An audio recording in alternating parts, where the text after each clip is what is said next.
अस्सलाम वालेकुम my YouTube family. कैसे हैं आप सब लोग? उम्मीद करती हूँ सब ठीक ठाक खुशहाल और सेहतमंद होंगे। जाती हुई सर्दियों के मज़े से लुत्फ़अंदोज़ हो रहे होंगे अच्छे से। अच्छा, आजकल जैसे आपको भी पता है सर्दी एकदम से जाते जाते दोबारा से आ जाती है, तो उस सर्दी का मज़ा लेने के लिए मैं एक बहुत ही मज़ेदार तरीके से आपको सूप बनाना सिखाऊंगी।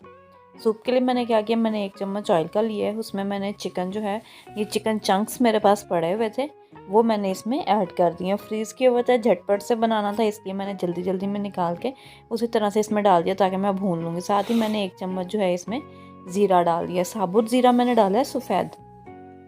और इन दोनों चीज़ों को जो है मैं फ्राई कर लूँगी। जब तक ये फ्राई होते हैं हम लोग इसमें बाकी की चीज़ें फिर ही ऐड करेंगे। आप तब तक जो है ना मेरा चैनल सब्सक्राइब कर दें अगर उस पर न्यू है। और साथ ही मैंने इसमें जो है ना लहसुन पाउडर भी ऐड कर दिया है ताकि वो भी अच्छे से एक उसका स्मेल और खुशबू बहुत अच्छी सी आनी शुरू हो जाएगी। और मेरी वीडियो को अगर आपको पसंद आती है तो उसको लाइक और शेयर भी कर दीजिएगा। कमेंट बॉक्स में मुझे बताइएगा भी, ताकि मैं आप लोगों की फ़ीडबैक जो है ना वो अच्छे से नेक्स्ट टाइम के लिए फॉलो कर सकूं। और यहाँ मेरा चिकन जो है वो फ्राई हो रहा है, साथ में ज़ीरा भी अच्छे से भून चुका है, लहसुन की खुशबू बहुत अच्छी आ रही है इस टाइम पर। और ये फ्रीज़ हुआ हुआ था, इसलिए इसको 2 से 3 मिनट लगेंगे फ्राई होने में, ताकि ये डीफ्रोस्ट भी हो जाए। साथ ही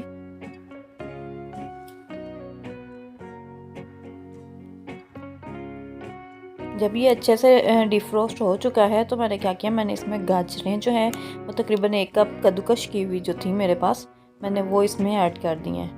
अच्छा, मैंने क्या किया था, सर्दियों की मुनासबत से जो है ना गाजरें वगैरह इस तरह की चीज़ें कद्दूकश करके या बारीक कट करके जो है फ्रीज़ कर ली थी। और ये फ्रीज़ की हुई गाजरें ही हैं जो मैंने इसमें ऐड की हैं। अब इन्हें भी मैं इसके साथ ही फ्राई कर लूँगी, तब तक हम लोग सॉसेस जो है ना वो ऐड करते जाएंगे। 2 टेबलस्पून मैंने इसमें सोया सॉस के ऐड किए हैं। 2 टेबलस्पून ही मैं इसमें चिली सॉस ऐड करूँगी।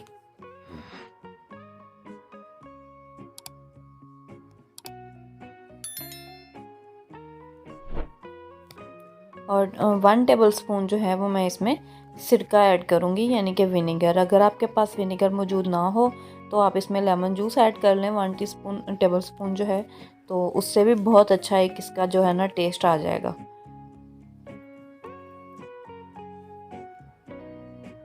ये सूप मैं बिल्कुल पाकिस्तानी स्टाइल में पाकिस्तानी चटखारों के साथ बनाऊंगी, इंशाल्लाह आप सबको बहुत पसंद आएगा। अब मैंने इसमें 1 टीस्पून सॉल्ट ऐड किया है, half tea spoon black pepper powder add करूंगी। बस इससे एक ये है कि हमें टेस्ट बहुत अच्छा सा आ जाएगा।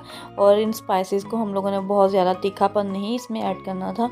अब इसके साथ ही मैंने इसमें जो है वो 2 कप पानी के ऐड कर दिए हैं। वेजिटेबल्स आपकी अपनी चॉइस है, अगर आपने और भी कोई ऐड करनी हो, जैसे मटर वगैरह आपने ऐड करने हो तो आप वो भी ऐड कर सकते हैं, कॉर्न भी ऐड कर सकते हैं। लेकिन मैं इसमें इंस्टेंट सूप का पैकेट यूज़ कर रही हूँ, इसलिए मैंने इसमें कॉर्न ऐड नहीं किए हैं। अच्छा, जैसे ये पानी जो है वो बॉयल होना शुरू हो जाएगा तो मैंने क्या किया, मैंने हाफ़ ग्लास पानी लिया है, उसमें जो है मैंने ये डैशी कंपनी का जो है चिकन कॉर्न सूप ऐड कर दूंगी। ठंडा पानी मैंने लेना है, यहाँ पर मैंने पानी गर्म नहीं लेना है। उसको अच्छे से मैंने एक मिक्सचर घोल सा बना लेना है। और जब ये पानी जो है हमारा जो हम लोग तरकारी बना रहे थे वो बॉयल हो जाएगा, तो मैंने इसमें जो है आहिस्ता आहिस्ता ये अपना सूप वाला जो इंस्टेंट सूप मैंने यूज़ किया था वो पानी ऐड कर दूँगी। और आहिस्ता आहिस्ता इसमें चम्मच हिलाते जाएंगे ताकि ये अच्छे से मिक्स हो जाए, इसमें लम्स किसी किस्म के कोई ना बन सकें। और इसको बॉयल होने के लिए अब छोड़ देंगे हम तकरीबन 3 से 4 मिनट में। इसका जो बॉयल है वो बहुत अच्छा सा बॉयल आ चुका होगा।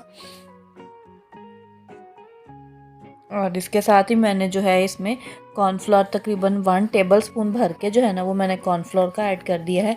ये देखिए अब इस स्टेज पर जो है हमारा ऊपर इसके झाग आना शुरू हो चुकी है, सूप हमारा पकना शुरू हो चुका है। आहिस्ता आहिस्ता इसकी झाग जो है वो बिल्कुल ख़त्म होती जाएगी।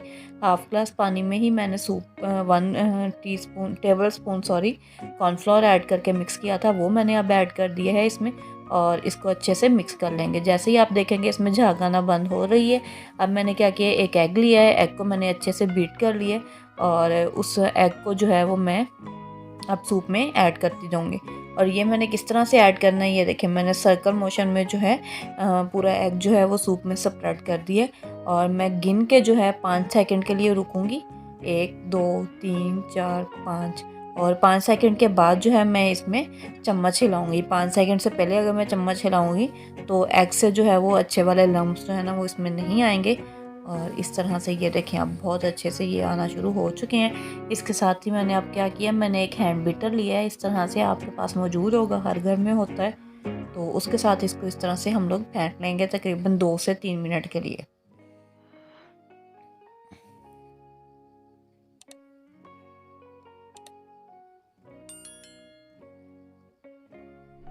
इसको फेंटने का मकसद यही है कि जो एग के बहुत बड़े बड़े से लम्स बनना शुरू हो चुके थे इसमें, वो अच्छे से छोटे छोटे पार्ट्स में स्प्रेड हो जाएंगे।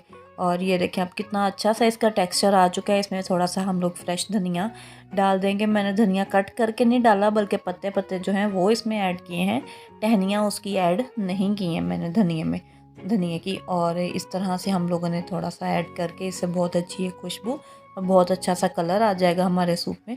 और ये देखें ये कुछ इस तरह से इसकी फ़ाइनल लुक है। अभी 1 से 2 मिनट हम इसको पकाएंगे ताकि इसकी जो थिकनेस है वो थोड़ी सी और ज़्यादा बढ़ जाए, इन्हेंस हो जाए। आप लोगों को सूप किस तरह का पसंद है ये मुझे कमेंट बॉक्स में ज़रूर बताइएगा। हमारे घर में इस तरह से सूप जो बना हुआ होता है ये बहुत पसंद किया जाता है, अक्सर सर्दियों में स्पेशली फरमाइश करके बनवाया जाता है। और इंशाल्लाह आप लोग भी इस तरह से ट्राई कीजिएगा, आपकी अपनी चॉइस है। अगर आपके पास घर में मशरूम्स हों तो आप इसमें मशरूम्स ऐड कर दें, उनसे बहुत अच्छा टेस्ट आ जाएगा। वेजिटेबल्स आपने जो ऐड करनी हो वो आप इसमें ऐड कर सकते हैं। और ये इसका आप कंसिस्टेंसी आप चेक कर सकते हैं, इस तरह से कुछ इसकी कंसिस्टेंसी है। इसको हम लोगों ने सिर्फ 1 से 2 मिनट जो है वो पकाना है और फिर हम लोग इसको डिश आउट कर लेंगे।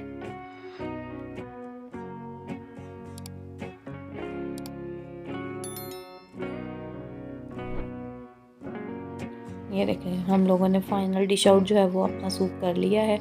और बहुत ही थिकनेस की तरफ, ये ज़्यादा मैंने गाढ़ा नहीं किया हुआ, मैंने कॉर्नफ्लोर बहुत कम डाला था इसमें, क्योंकि मुझे ज़्यादा गाढ़े वाला जो है वो पसंद नहीं है। वो इस तरह लगता है जैसे एक जेली से बन जाती है बाद में, तो इसलिए इतना सा इसको थिक रखा है। आप लोग घर में ज़रूर ट्राई कीजिएगा। मुझे दुआओं में याद रखें। अल्लाह हाफिज़।